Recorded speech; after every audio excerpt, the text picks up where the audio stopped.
As many of you already know, I am a massive nerd for many things. Video games, comic books, cartoons, movies, anime, all sorts of dorky media. This past season of nerdy things has been no exception. But as much as I want to make videos for each of these things that I saw, there are only so many videos that I can make at once. That being said though, I'd like to take this moment to directly rip off Super Eyepatch Wolf and give my rapid-fire thoughts on various nerdy things I checked out the past season. Without further delay, I'm the incredibly nerdy Kirikai, and here's some stuff I liked, Fall 2019. Like many SpongeBob fans earlier this year, I was incredibly disappointed by the total bait and switch that was pulled on us during the Super Bowl. Instead of being blessed with the amazingly fun song Sweet Victory, we were met with Maroon 5. No! No! No! Why? Why would you do this? But in response to this, the SpongeBob Band Geeks Reanimated collab was born. A joint effort between many different artists and animators taking the hilarious Band Geeks episode and reanimating every sequence in different styles. My favorite reanimated scene being this lovely moment by Miss Mechanical.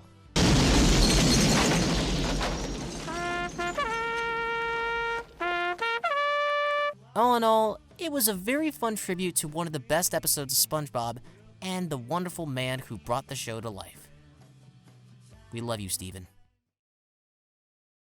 The long-awaited animated pilot for Hazbin Hotel is finally here, and if you ask me, it was worth the wait. Deep down in the depths of hell, there's an overpopulation problem, a problem so severe that a big chunk of hell's occupancy is wiped out. Charlie, the princess of hell, offers a less drastic solution. A hotel dedicated to rehabilitating the demented beings of hell. A good idea, except that there's one issue. She's in hell and everybody is an asshole. Will Charlie manage to turn things around? Well, you'll just have to watch and find out. This pilot is wonderfully animated, has fantastic art direction, eye-catching character designs, and the voice cast is spectacular. You can tell that everyone is having a ball playing these eccentric characters. And what can you do, my effeminate fellow? I can suck your dick. Ha! No. Your loss.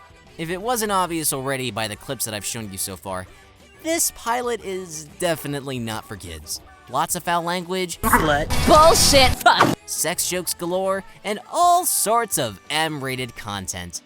But hey, when your show literally takes place in hell, that's kind of a given. Vizzy Pop and her team went out of their way to make a full-fledged animated pilot. YouTube's algorithm change has been really tough in the animation community, so it's really exciting to see projects like this come to life. Check out the pilot for yourself, I guarantee you won't regret it.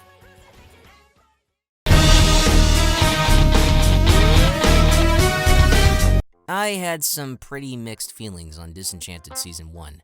I really liked the world building of the show, and the character designs were very good, but the pacing was a bit sluggish and the humor lacked direction.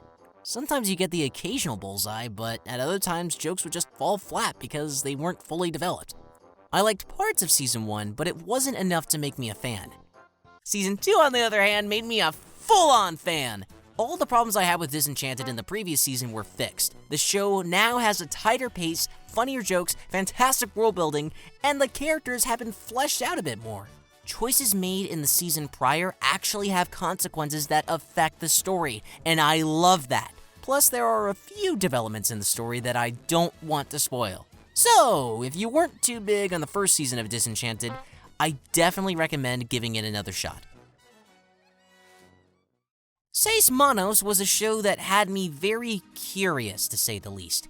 It was being animated by Powerhouse Animation, the studio behind the Castlevania anime series. The voice cast seemed pretty solid, and the premise of Hispanic kung fu fighters seemed pretty cool. So when the show was eventually uploaded, I decided to check it out. Watching the first episode, I thought, yeah, this is okay so far. Not great, but not bad either. Then the second half happened, and I was like, oh, okay. Now I gotta see where this is gonna go. Seis Manos is an animated series with a style not too far away from the likes of Robert Rodriguez or Quentin Tarantino. The show also does an excellent job selling the emotions of a character without having him speak. Shout out to my boy, Silencio. It's bloody, it's emotional, and it's a ton of fun. When you're surfing on Netflix for a TV show to watch and just happen to come across it, pop it on and enjoy the ride. BoJack Horseman is back for its final 6th season. After looking through all of part 1 in 2 days, I can honestly say it's yet another home run. The characters are great, the commentary on Hollywood life is still on fleek, and it's just as emotionally deep as the previous seasons. Without spoiling anything for any other BoJack fans, it's definitely shaping up to be one of the most depressing seasons of BoJack yet. All I can say is January 2020 can't come soon enough. Bring on the depression! Dinosaurs are awesome! Cavemen are great! But as we all know, they never coexisted. But what if they did? Flintstones, meet the Flintstones, they're the Close, but what if it was darker? Okay, let me be specific. What if it was made by this guy?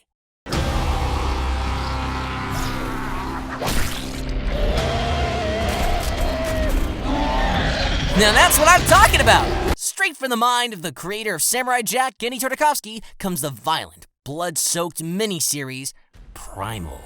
In this story, we follow the adventures of Spear and Fang, a caveman and a dinosaur who are two friends just trying to survive in a dangerously cruel world. The art style and composition looks like something straight out of a comic book. The animation also has this very raw and rigid look to its movement, adding emphasis to the savage nature of the show. Much like Samurai Jack, Primal is a series that tells its story through its visuals. And might I add, there is absolutely no dialogue. Not a single character speaks, aside from the occasional and there is no spoken line of dialogue. Everything is communicated to us through the characters' facial expressions, breathtaking environments, and the brutal action scenes. Episode 5 I consider being the goriest piece of Western animation I've ever seen. If you're a big fan of Genndy's work like me, or you just love the beauty of animation, do yourself a favor and go stream this show on AdultSwim.com. What do you get when you take the flamboyant stylization of Kill la Kill, the maximum testosterone of Gurren Lagann, and mix it all up together in a big old stew pot? I'll tell you what you get. You get Studio Trigger's grand epic film, Promare. A movie full of epic set pieces, spectacular art direction, and action scenes so blood-pumping that it is impossible not to get hyped. I also went out of my way to watch this film in English, and the voice cast did a splendid job. Billy Kometz is a lovable goofball as Gallo, and Johnny Yambosh is a freaking badass as Leo. And the music, my god, the music. Just listening to the soundtrack makes me want to dance like an idiot!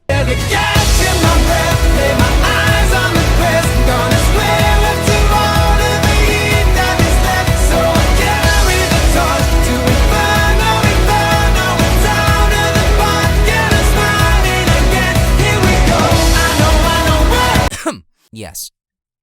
Premiere is fantastic. Go watch it when you can. 20 goddamn years is how long the anime adaptation of One Piece has been on air. An anime that I may or may not be a huge fan of. I fucking love this show. So to celebrate, One Piece Film Stampede was born. An action-packed One Piece movie full of fan service. Yes, it has plenty of that, but what I meant was the stuff that gets One Piece nuts like myself all pumped up. Super cool attacks, fun races for treasure, blood-pumping fights, an intimidating villain, and an all-star cast of characters. But I don't just mean major players like Smoker, Sabo, Kid, or Law. I mean that in regards to this film, everyone is here. What do you mean everyone? Everyone! Every background character, every filler character, every gag character you remember from the anime is here.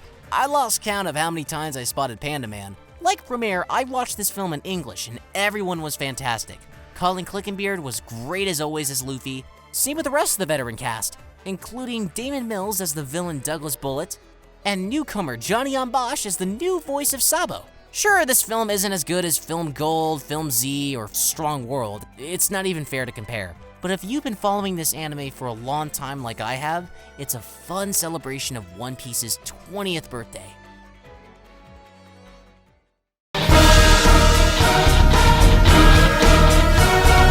After not reading Spidey for a very long time, I have to say that I have been loving the Nick Spencer run on The Amazing Spider-Man. Say what you will about the man's dumb Captain America twist, Spencer is a writer who understands who Peter Parker is and why people love him. The superhero who tries his best to help others, but sometimes life just likes to take a shit on him. After 10 years of mediocrity with the Dan Slott run, with some exceptions, it was very refreshing to get this Peter Parker back. I'm also grateful that I got back into the book when I did, because it would eventually lead me to discover the fantastic story arc, Spider-Man Hunted.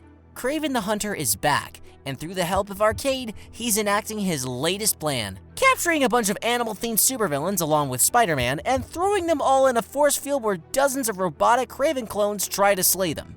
It's a story full of high stakes, great character development, and it's one of the best comebacks for one of Spidey's best foes. If you haven't read Spider-Man in a while and you want a taste of how good the next Spencer run is, please give this one a read.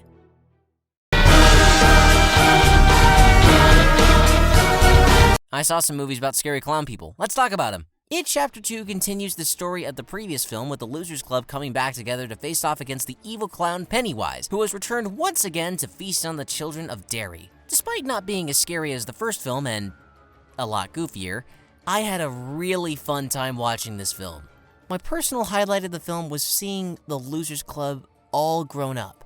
All of the actors did a great job acting out their characters. I completely believe those were the same kids from the first film. That and their chemistry with each other was very charming to see. But, of course, the best part of all was Bill Skarsgård as Pennywise. He's much more prominent here, and it was very enjoyable to see him go crazy on screen. While I would still say that It Chapter 1 was a bit better, I was utterly satisfied with the conclusion here. Joker is a movie that made me feel incredibly uncomfortable throughout the majority of the film's runtime. And I love that.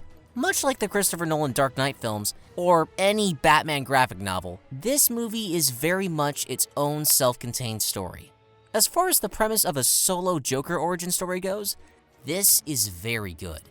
The cinematography is beautiful, the atmosphere is great, the sound mixing is stellar, especially whenever a gun is fired, and Joaquin Phoenix knocks it out of the park with his performance as Arthur Fleck, the man who would eventually become the Joker. My only real criticism of the movie is that it's not very original. The movie is clearly influenced by Taxi Driver and King of Comedy, including many references to said films. The only problem with constantly referencing these movies is that Joker struggles to establish its own identity, and some people might outright say it's ripping off those movies. But overall, I had a great time with this movie, and I definitely recommend it. On that lovely note, that's gonna wrap it up. Thank you all so much for sticking around with me and supporting my content. I've got some brand new videos on the way, and I'm really looking forward to sharing them with you all. As always, I'll be back with more videos, but until then, this is Kirikai saying, good night, people.